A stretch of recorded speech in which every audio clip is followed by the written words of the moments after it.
Well, hello everyone. I hope you can hear me. Excited to be here today. We're going to be talking a little bit about e-commerce, some of the threats we've seen, and kind of some of the changes that 4.0 has made there. Just a little bit of background. As she said, I work at SecurityMetrics. I've been doing this for about 18 years. And before that, I was a software guy. And before that, I was a mechanical engineer. So hopefully this career will stick. So overview of what things 4.0 has done.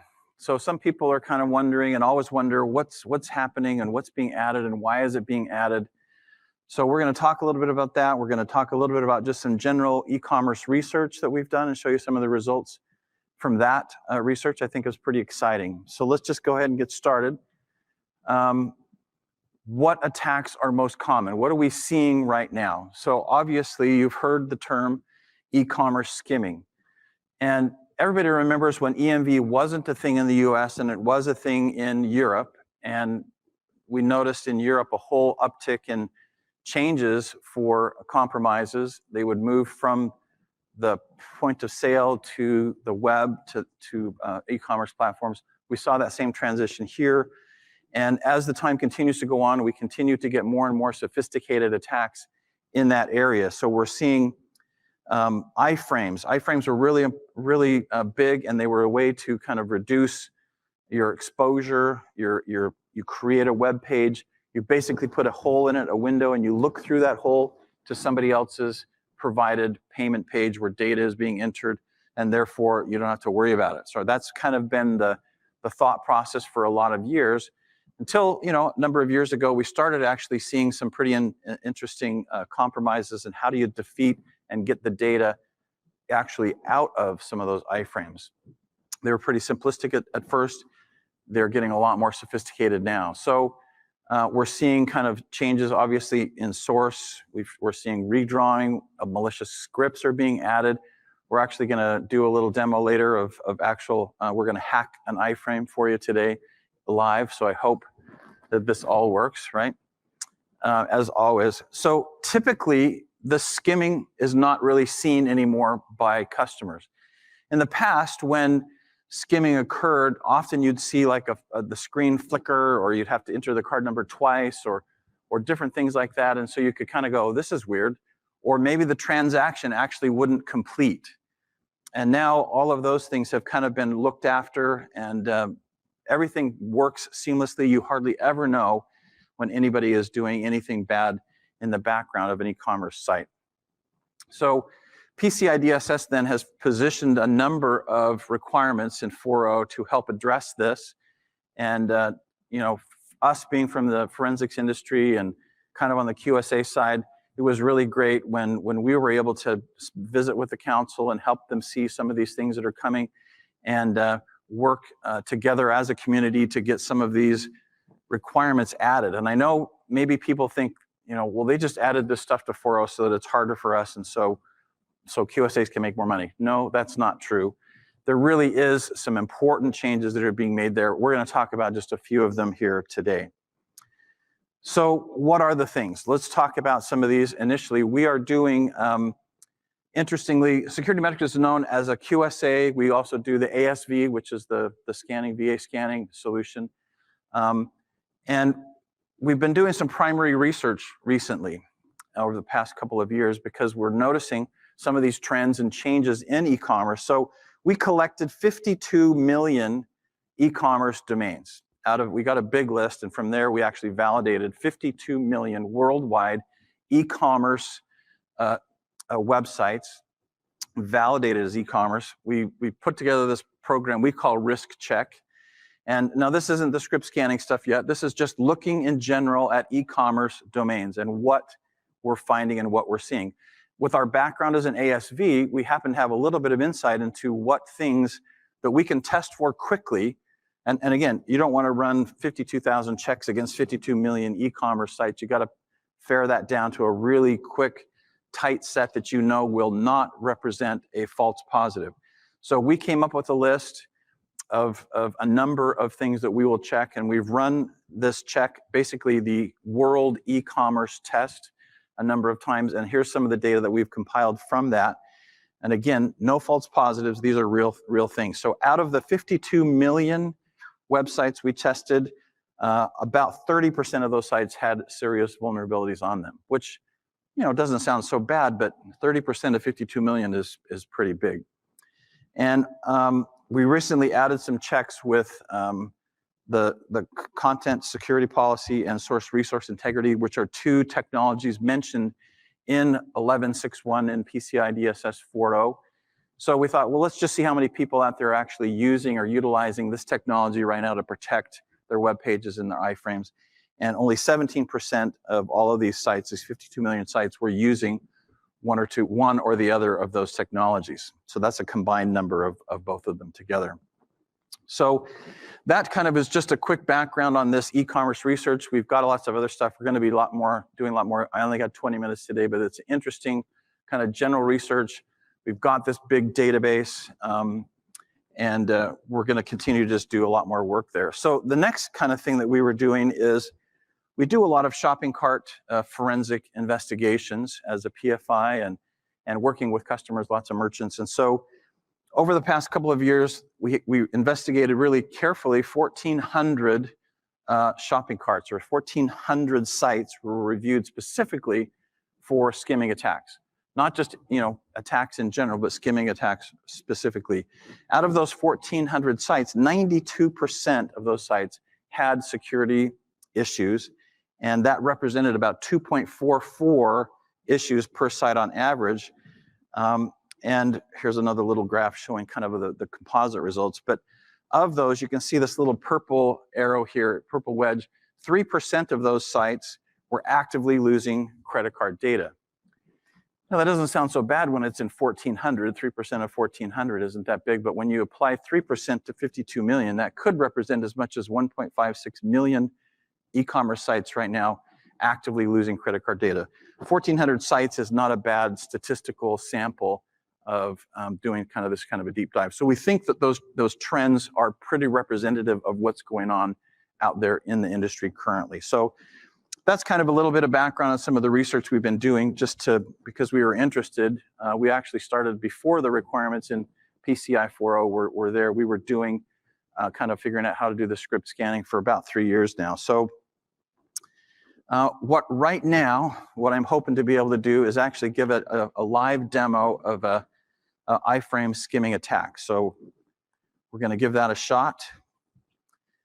You see here a thing that looks very much like a payment page because it actually is a payment page. Now, you can see it's coming from scriptlets.com. Maybe it's pretty small up there, but this is not somebody's real e-commerce page. This is a page that we put together. However, it's using the exact same code, the exact same technologies that somebody would use.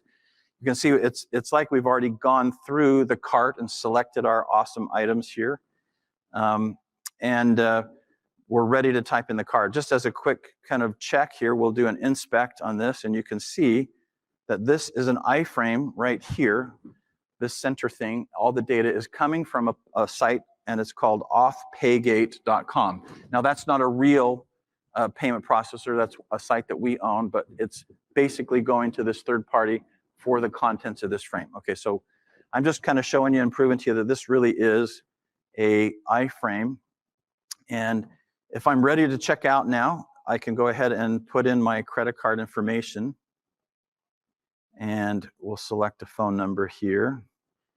And there's the credit card number we're going to put in. We're going to do 222 for this, and we'll change the number of this. So, and we're ready to place the order. We could be great. Now, the other thing that you see on this page is something called the Hacker Demo Dashboard. Now, how many people have seen the Hacker Demo Dashboard on an e-commerce checkout page? Nobody. Aaron wrote it. So it's not really, you don't see it this way. This stuff that we've kind of brought forward so that you can see it here on the screen, but really this is all happening in the background. And it may all happen on page load. It may happen as soon as somebody finishes and hits return on the CVV data, whatever. There's going to be a trigger that actually starts some of these things. But let's say this is an SAQA website, and they didn't do a really great job of doing external scans. And as a result of that, there was a vulnerability. Somebody got into the web page and started messing around. So the hacker guy got in. He put something down there It's a script that will skim the credit card data. So we're almost ready to place the order, but before that happens, the bad guy's gonna try to skim the credit card from this iframe. So let's give that a shot. And if you can read that down here, it says, sorry, permission is denied. So this document has been protected by the same origin policy. That's the way iframes should work, is that they don't allow you from one domain, scriptlets.com, to reach into the contents of another iframe from another domain. So that's working exactly as planned, which is awesome.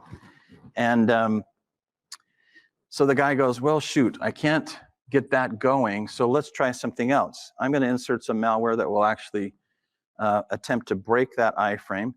You can see really quickly, you saw a quick refresh. It actually has made some changes to the page.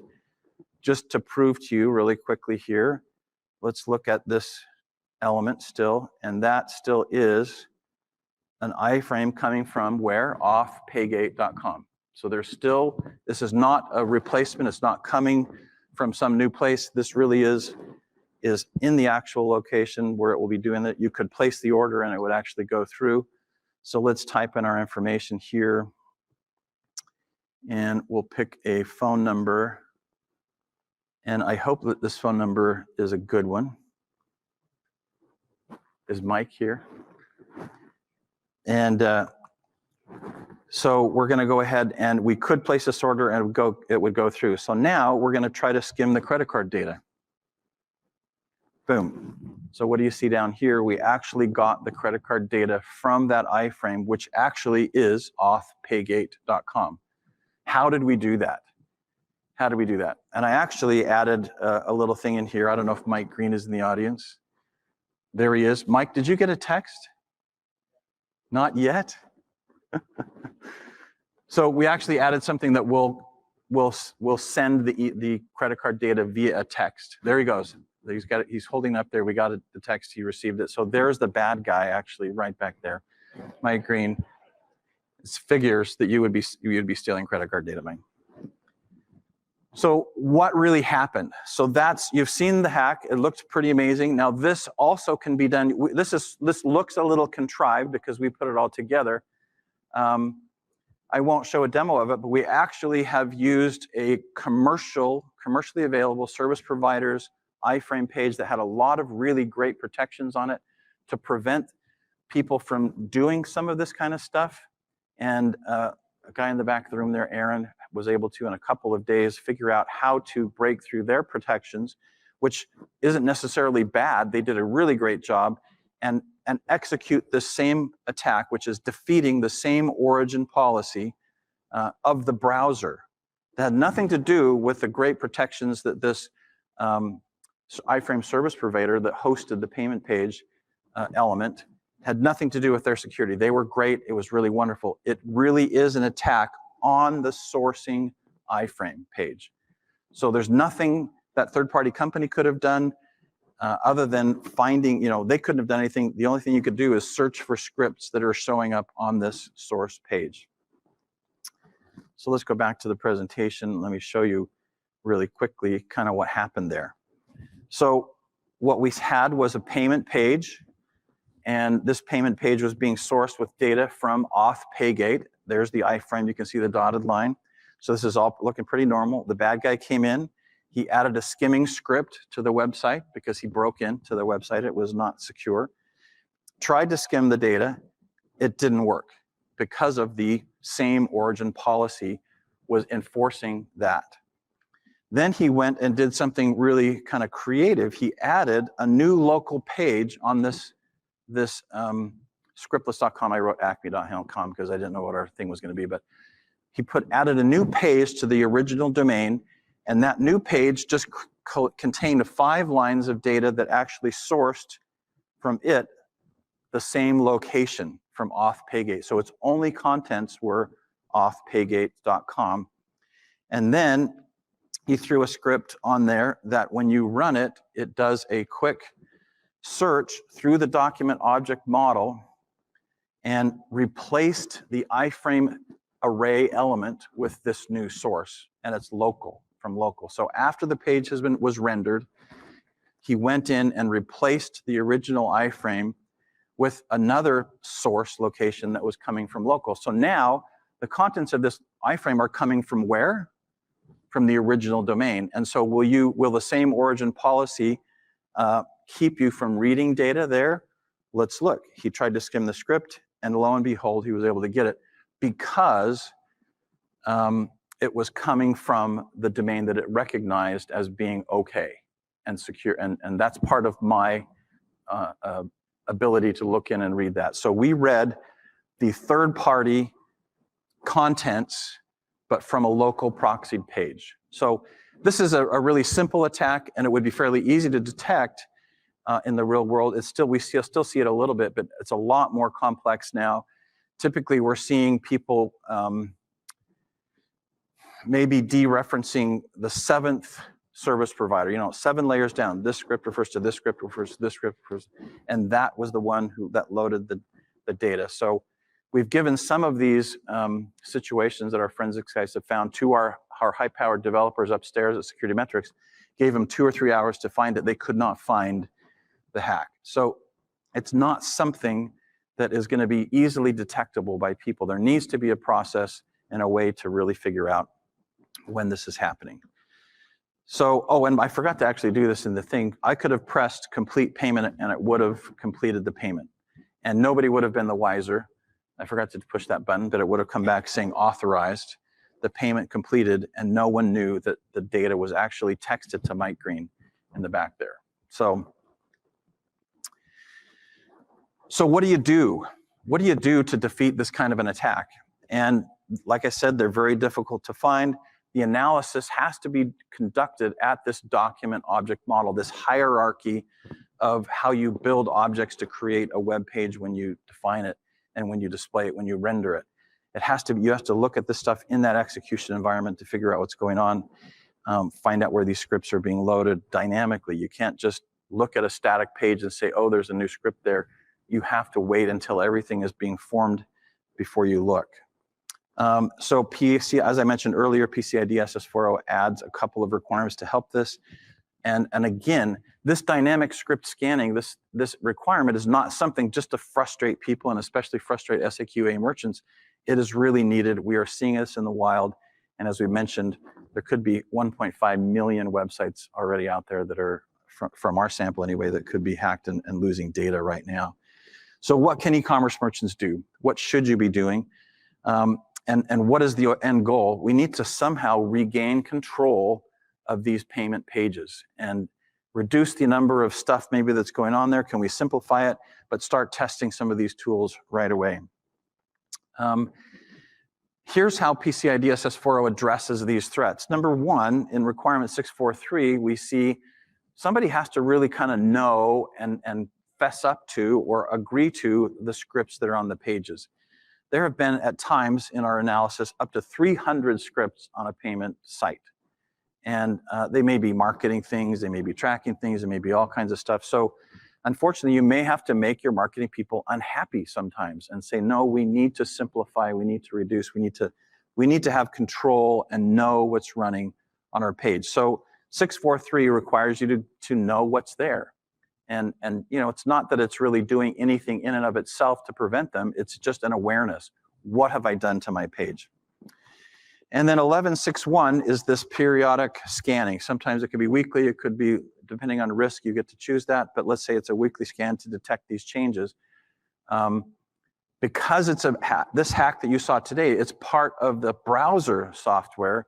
It's not something you can go in and just fix. That would have to be later, somebody fixing the browser software.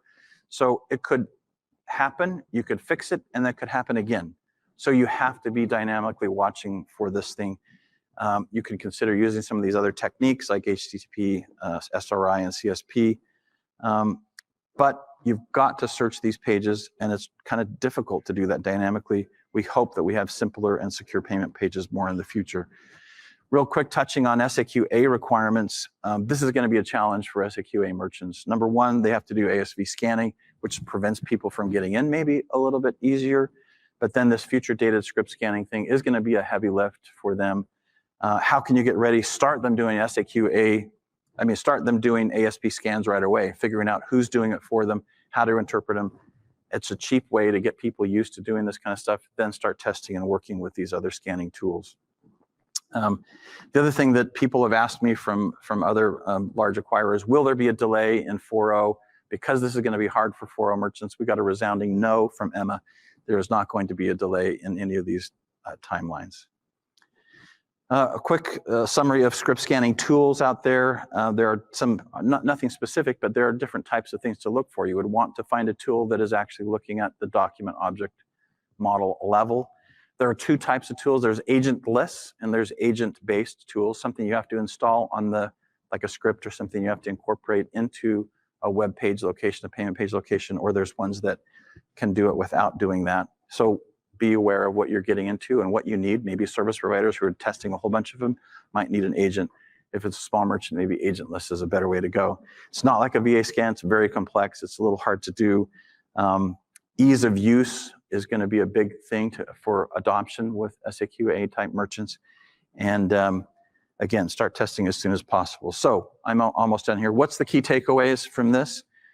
This new e-commerce attacks, they're real, they're prevalent, they're happening, and it is happening in the browser environment. So it's a lot of people, I hear a lot of people say, well, it's not my problem, it's the payment page person's problem. Well, no, because you are the referrer to the payment page, and we hacked your page to get into the referring data. So it is the merchant problem. It is not the service provider's problem necessarily.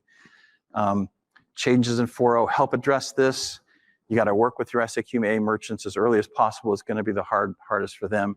And if you'd like to join our risk check research, come by and we'll do a risk check on an e-commerce site that you would like us to check. We'll check for some 4.0 things in there, give you a quick evaluation, add that to our data.